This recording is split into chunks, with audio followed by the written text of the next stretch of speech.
News India आपके साथ मैं हूं चारुल शर्मा। रुक करेंगे उत्तराखंड की खबरों का। सबसे पहले बात करेंगे देहरादून से, जहां से एक बड़ी खबर आ रही है। लोकसभा चुनाव की तैयारियों में बीजेपी जुट चुकी है। बीजेपी करेगी गढ़वाल और कुमाऊं मंडल में सम्मेलन। जनप्रतिनिधि और पार्टी पदाधिकारी इसमें शामिल होंगे। तो लोकसभा चुनाव की तैयारियों में बीजेपी अब पूरी तरह से जुट चुकी है। देहरादून से ये बड़ी खबर आपको बताई जा रही है। कई अहम बैठकें देखिए की जा रही हैं। बीजेपी खास फोकस कर रही है। 75,000 युवाओं को जोड़ने का लक्ष्य रखा गया है।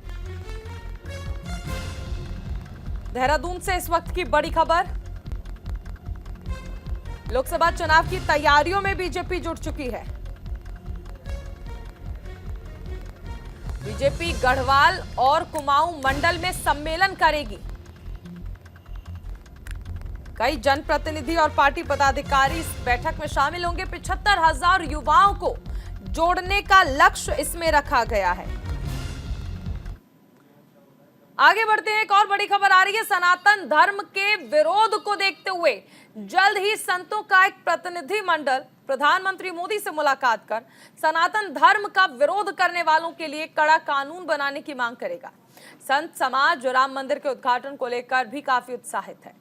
आवाहन अखाड़े के आचार्य महामंडलेश्वर स्वामी अर्जुन गिरी महाराज का कहना है कि सनातन के विरुद्ध गलत बयानबाजी करने वालों के खिलाफ सरकार सख्त कानून बनाए, क्योंकि भारत भूमि भगवान राम और श्री कृष्ण की है।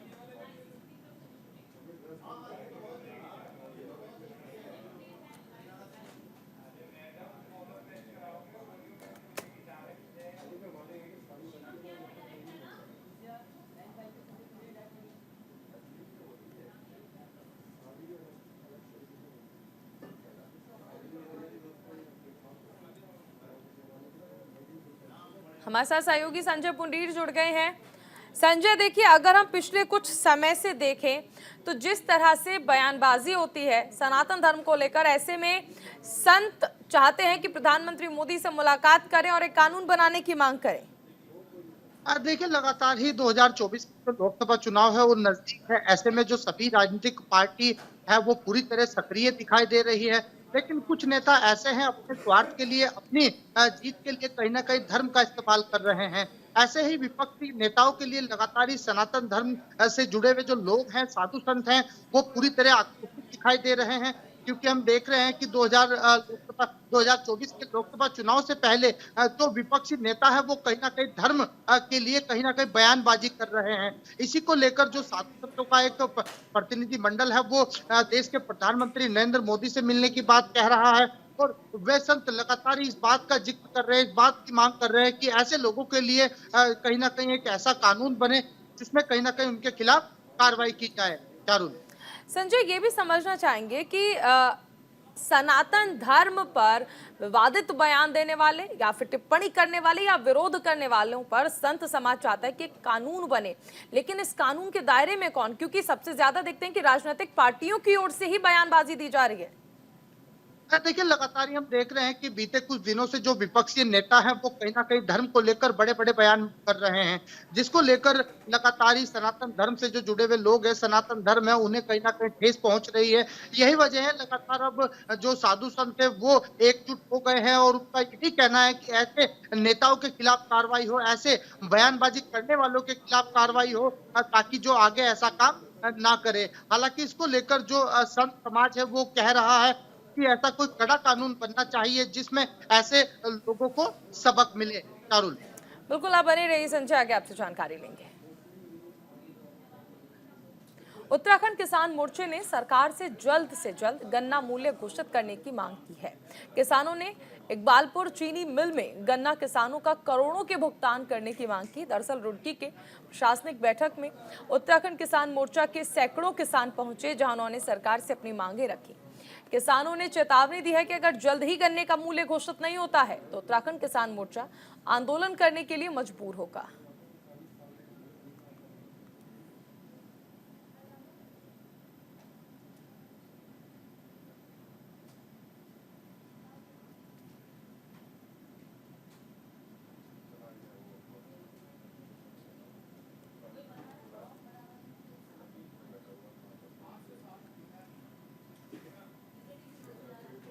उधर लक्सर में दानदाता पर आश्रम की जमीन पर कब्जा करने का आरोप है।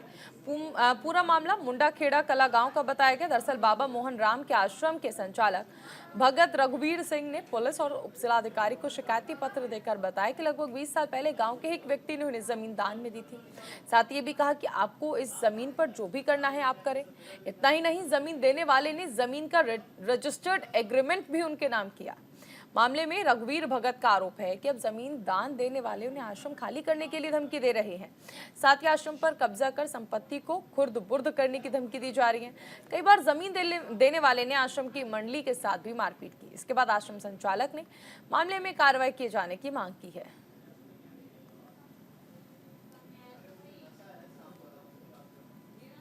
कांग्रेस के पूर्व उपाध्यक्ष आकिल अहमद ने कांग्रेस और उत्तराखंड के पूर्व सीएम हरीश रावत पर निशाना साधते हुए कहा कि कांग्रेस में अब मुसलमानों और दलितों की उपेक्षा की जा रही है। पार्टी अपने मुस्लिम नेताओं से किनारा कर रही है।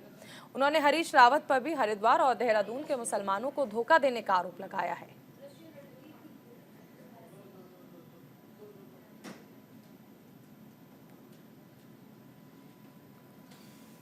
हरिद्वार सांसद रमेश पोखरियाल निशंक ने आम आदमी पार्टी पर करारा वार किया और कहा कि आम आदमी पार्टी अब रह कहां गई। आम आदमी पार्टी अब कहीं दिखाई नहीं देती है। सुनाते हैं आपको उन्होंने क्या कहा।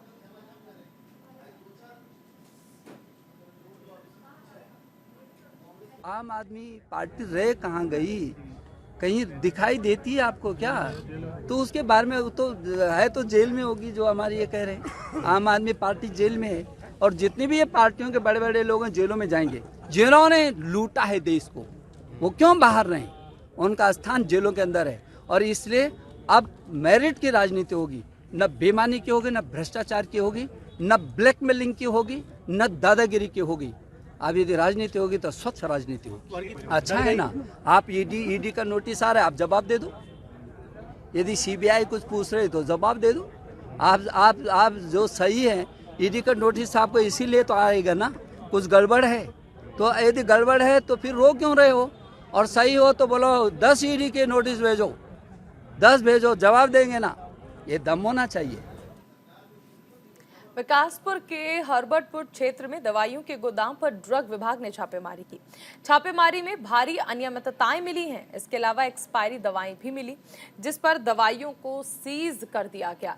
टीम ने फर्म पर खरीद और बिक्री पर भी रोक लगा दी है। ड्रग इंस्पेक्टर मानवेंद्र राणा ने बताया कि पूर्व में भी कई मेडिकल दुकान और गोदाम में छापेमारी की गई। जल्द ही अन्य जगह पर भी छापेमार कार्रवाई की जाएगी।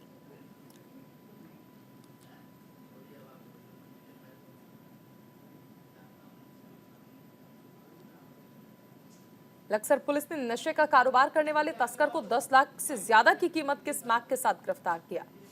नशा का कारोबार करने वाला तस्कर यूपी के बरेली का रहने वाला है। लक्सर स्मैक की डिलीवरी करने आया था। मुखबिर की सूचना पर पुलिस ने उसे 110 ग्राम स्मैक के साथ धर दबोचा। फिलहाल पुलिस मामले की कार्रवाई कर रही है।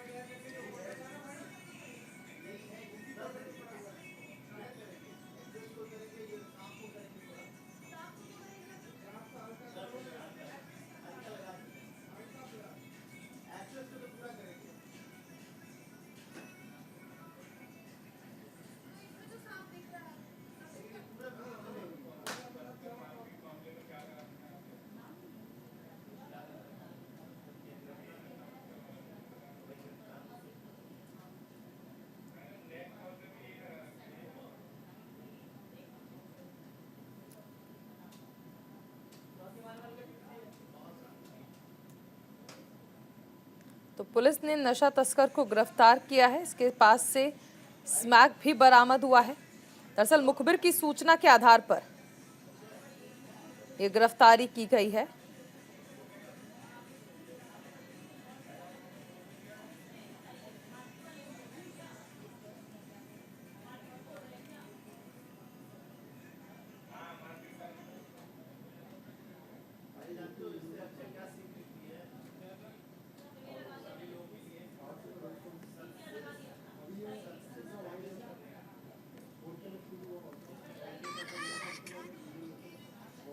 त्योहार के सीजन शुरू होने के साथ राज्य कर विभाग के अधिकारी भी सतर्क हो गए। नारसन मंगलौर से राज्य कर विभाग के असिस्टेंट कमिश्नर की ओर से टीम के साथ मिलकर टैक्स चोरी के मामले की जांच में सघन चेकिंग अभियान चलाया गया। इसके चलते टीम ने झबरेड़ा स्थित एक गोदाम पर छापेमारी कर 90 बोरे खैनी, पान, मसाला बरामद किया, जिनकी कीमत लगभग 20 लाख बताई गई है। टीम ने बरामद सामान की जांच कर उसे सीज कर आगे की कार्रवाई शुरू कर दी है।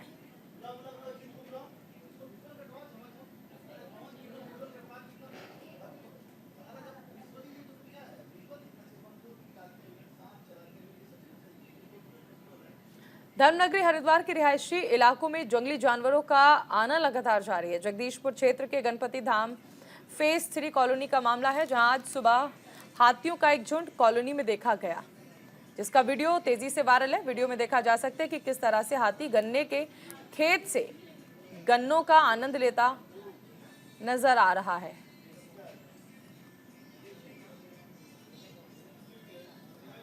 आए दिन हाथियों का झुंड कॉलोनी में दिन रात दिखाई देता है। वन विभाग को भी इसकी जानकारी है, लेकिन इसके बावजूद भी वन विभाग कोई कार्रवाई नहीं कर रहा।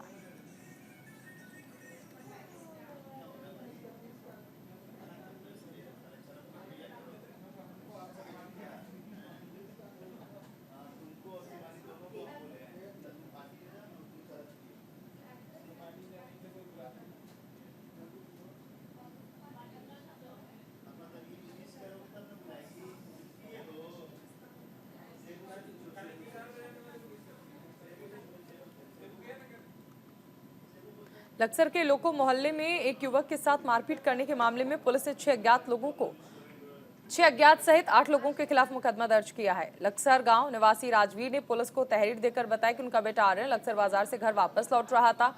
नरोजपुर गांव के रहने वाले शाहरुन और अरमान ने अपने 6 साथियों के साथ उनके बेटे पर बीच सड़क उसे रोक लिया और उसके साथ मारपीट की। गंभीर परिणाम भुगतने की धमकी देते हुए सारे आरोपी मौके से फरार हो गए, जिस पर पुलिस ने मामला दर्ज कर लिया है और जांच पड़ताल शुरू कर दी है।